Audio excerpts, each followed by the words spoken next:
Hello, I'm Michael Mayer from VocalWisdom.com, and in this video I want to talk about what should be the proper speech level for singing.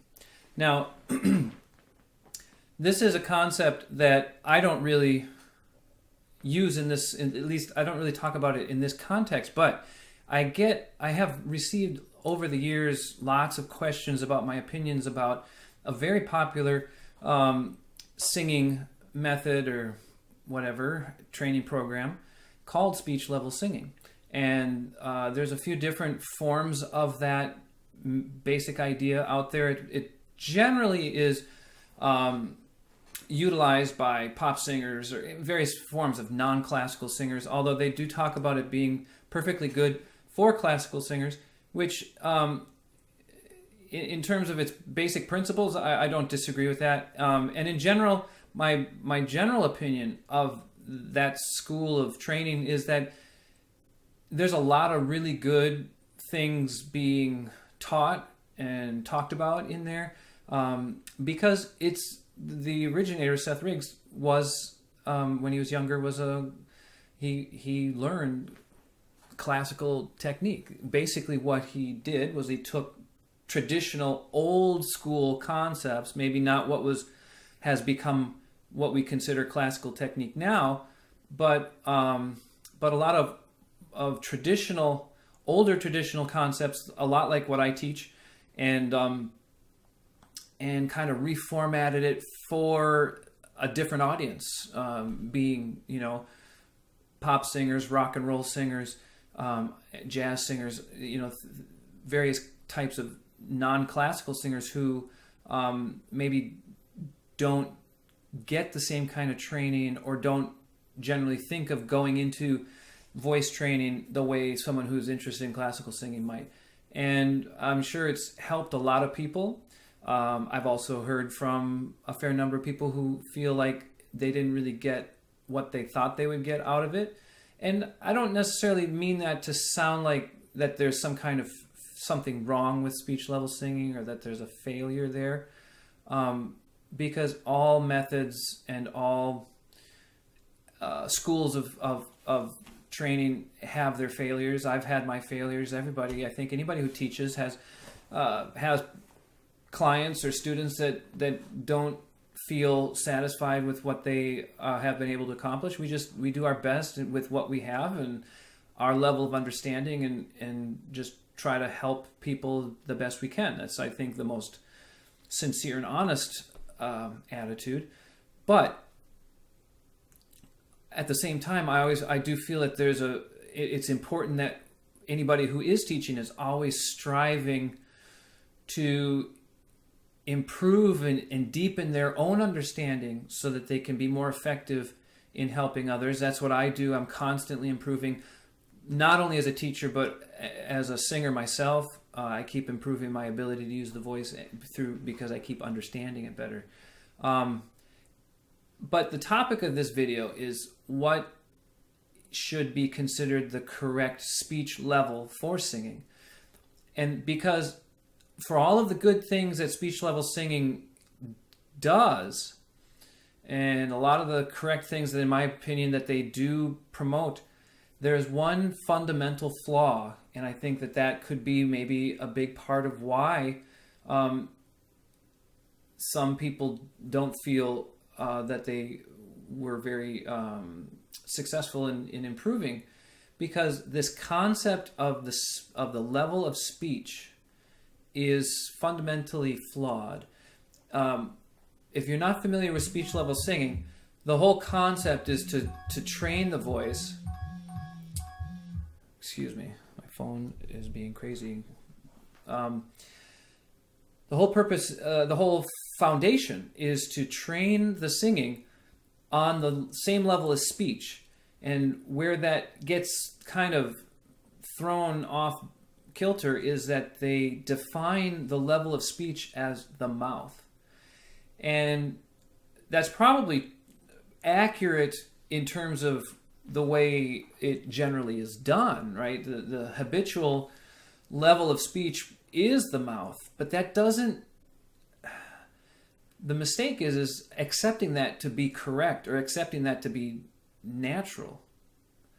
And that's the mistake. So actually, it's a mistake to think of our singing being the same as our speaking, because speaking is a fundamentally, again, is an incomplete use of the voice. So if we then base the way we use our voice for singing on this incomplete use of the instrument that we do when we talk, then we're going to have an incomplete functioning for our singing, and that's going to cause us to have it's not going to work as well as it should, I guess, is the bottom line. So what if the mouth is not correct for the level of speech? What is? Well, for me, I always like to kind of go through things and try to make a logical progression and figure out what makes the most sense. And really, just like if we look at other musical instruments, then we should look at how musical instruments are played and where they are played. And if we look at any kind of instrument that involves a vibrating material as a source of the sound, strings, reeds, lips, various forms of these kinds of things, like brass instruments, they vibrate the lips on a mouthpiece. You know, wind instruments, reed instruments, they have a mouthpiece with a reed or a double reed apparatus that we again apply to the lips and apply air pressure, just like we apply air pressure to the lips for the brass instruments.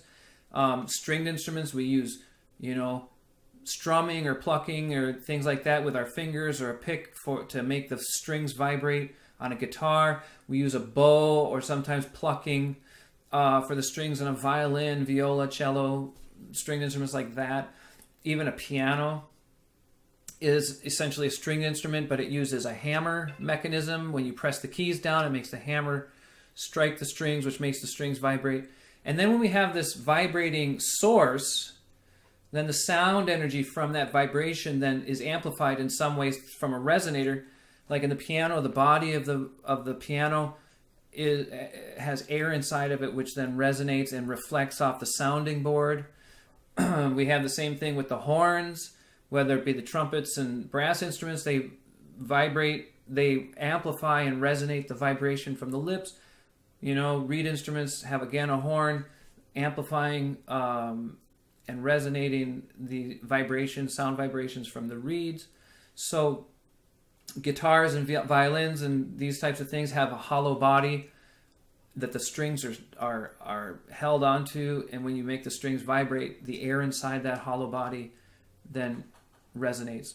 So my logical path here to figure this out is that if we play these instruments at where the vibration source is, then it makes sense that we do the same thing with our voice. And the vibration source for the voice is the vocal cords inside the larynx here in your neck. And these are at the top, basically at the top of the respiratory system. So we have our breathing underneath. You probably heard about the importance of breathing. Well, this is why. This is why breathing is so important, is because our breathing is what makes the vocal cords continue to vibrate for for a sustained period of time, just like drawing the bow over the strings. Same thing with like brass. Air from our breathing, pressure from our breathing makes the lips continue to vibrate, makes the reed continue to vibrate. So we're doing the same thing with these little folds of tissue that we call the vocal cords, or or the vocal folds. They're inside the larynx, and they open in order for us to breathe, and they close when we stop breathing. And then this closed position is what allows them to vibrate more efficiently, more completely, and create more sound and acoustic energy. So we should think of the speech level as being where that happens, rather than up here at the mouth. There isn't anything that vibrates at the mouth. Now, we see the mouth moving when we're speaking. We may even notice that we're looking at somebody else's mouth when we're talking to somebody else and they're talking to us. Oftentimes, you might catch yourself noticing that you are actually looking at their mouth because that's what's moving, right? But that's not what's actually making the sound, at least not the sound of the voice. It might be making the sound of consonants, t, p, ch, k, right? The tongue, the teeth, but those are just noises. They're not the voice. The voice is this sound, ah, ah, ah, ah, ah. That's the voice. And so that's the sound of the voice. And so just like a musical instrument, it's important that to get the most out of our voice, which may not be so important when we're speaking, but as a singer, even, especially as a classical singer, but even if the style of singing that you are interested in doing is not classical, it's more whatever, it doesn't maybe have so much importance that it's tonally correct or beautiful or anything, it can just be whatever you want to express. That's fine, but it's not only about aesthetics and how good you sound, it's also about how well the mechanism works for tuning pitches and going through the range. Maybe you still want to have a wide range. Sing high, sing low, whatever. Maybe you still want your voice to work easily. So efficiency and functional balance is all about ease of production. Maybe those things still don't matter to you either, but the last but most important aspect is health, long-term longevity of the instrument, right? So poor function in the voice is going to reduce the life of your instrument. It's just plain and simple. And the worst thing to happen to a singer who wants to sing and has things to say as a musician and wants to express things is to then lose the ability to do that. And if the voice gets too worn out, you won't be able to do the things that you want to do. And so for me, that's actually the most important thing. Of course, we all want to sound good. Of course, we all want to sing way up high and way down low and whatever and have a wide range. But the most important thing is to keep your voice for your life. And if we abuse it, if we don't use it well, then that's at risk. So thinking of the mouth as being the speech level really puts a big strain on the mechanism of the larynx, because the larynx is what's producing sound, but with the attention somewhere past that, it's making the breath go through the larynx and not being balanced. That gets into maybe being requiring a longer explanation than I can really do right now in this video, but I do talk about that in other videos and in all the teaching that I do on my blog at VocalWisdom.com and in my private community that meets on Facebook, which you can learn about at my website.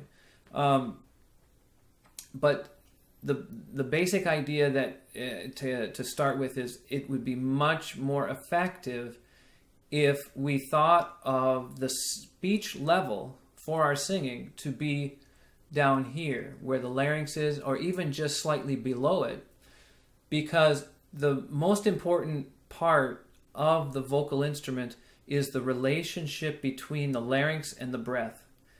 And so if our attention is above the larynx, there's this tendency, very normal tendency, that the breath is going to go where you're thinking.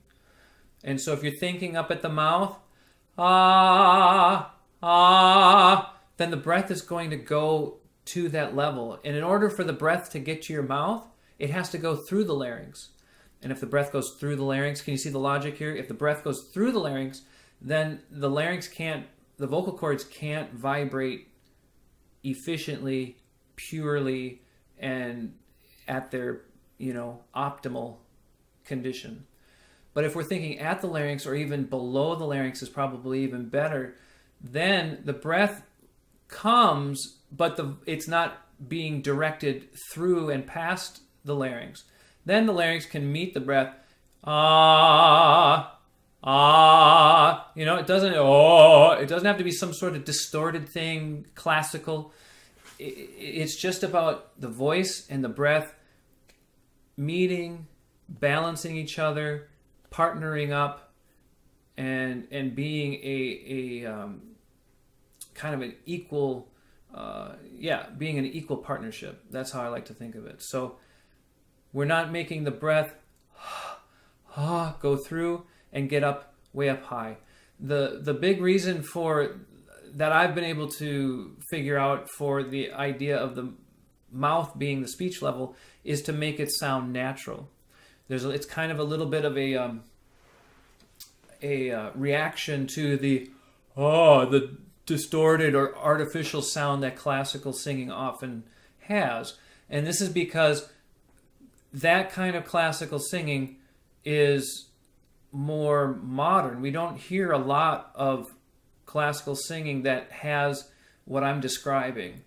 And so maybe more in the past it was the case. But the reaction is it's not because the speech level is lower, it's because the breath is still, it's the yawning and the artificial distortion of the throat and making the breath go through the larynx still, and getting kind of an exaggerated sound rather than actually using the voice naturally. So that, again, these things take a lot of description and explanation to really make sense of them. But that's kind of my assessment of what I've observed about speech level singing, about the concepts that are involved, especially in terms of this very important fundamental piece of that concept. So if this is something that you do, experiment with that and think of the level of speaking being more down here. It's more relaxed, and you just kind of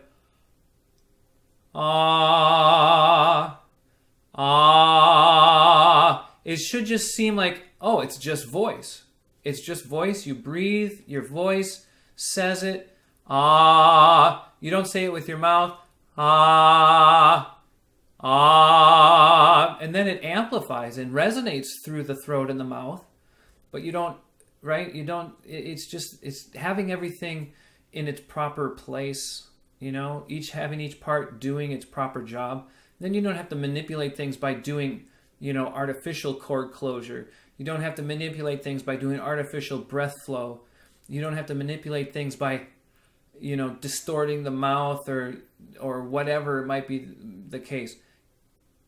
Things start to feel natural, like you're doing what you're supposed to do, and that's the goal, and that's the goal that I'm really focused on. So if any of this seems to pique your interest and make some sense, you know, come check out more of my information at my website at VocalWisdom.com. Take a look at some of the other videos I have on YouTube, and you know, and let me know if you have other questions. I'm available through email or through comments on the blog, comments on the videos at YouTube, whatever. So you should be able to reach me if you want to, and I look forward to hearing from you. Okay, we'll see you again soon. Thanks.